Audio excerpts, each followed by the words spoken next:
दिव्यांग बांधवांच्या उन्नतीसाठी केंद्र सरकारने 3 लाख कोटी रुपयांची तरतूद केली आहे. दिव्यांगांना 4% नोकरीत आरक्षण आणि 21च्या निकषानुसार नवी व्याख्या निश्चित करण्यात आली आहे, असं केंद्रीय राज्यमंत्री रामदास आठवले यांनी सांगितलं. कोल्हापुरात मोफत सहाय्यक उपकरण वाटप सोहळ्यात ते बोलत होते.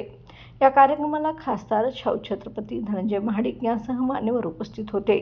जिल्ह्यातील 4074 दिव्यांगांना यावेळी 2 कोटी रुपयांपेक्षा जास्त साहित्य वितरित करण्यात आले. याशिवाय यावेळी बोलताना व्यक्तीने कलासक्त असणं गरजेचं असून भारतीय संगीत जागतिक दर्जाचे आहे. याशिवाय त्यांनी संविधान प्रास्ताविकाच्या महागायनाच्या कार्यक्रमाला उपस्थित राहून व्यक्तीनं कलासक्त असणं गरजेचं असून भारतीय संगीत जागतिक दर्जाचं असल्याचं मत व्यक्त केलं. दसरा चौकात 20 भाषातील 1500 गायकांनी सादर केलेल्या संविधान प्रास्ताविक महागायनाच्या विश्वविक्रम सोहळ्याला ते उपस्थित होते. या उपक्रमाला पालकमंत्री प्रकाश आंबेडकर, राजेश क्षीरसागर यांच्यासह अनेक मान्यवर उपस्थित होते.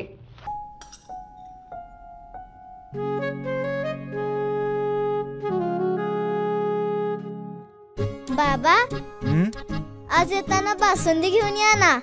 अगं, कालच आपण आईचा वाढदिवस होता म्हणून आणली होती ना. ऐकलं, गोकुळची बासुंदी पुन्हा खावीशी वाटतेय. खरं सांगू, मलाही खावीशी वाटतेय.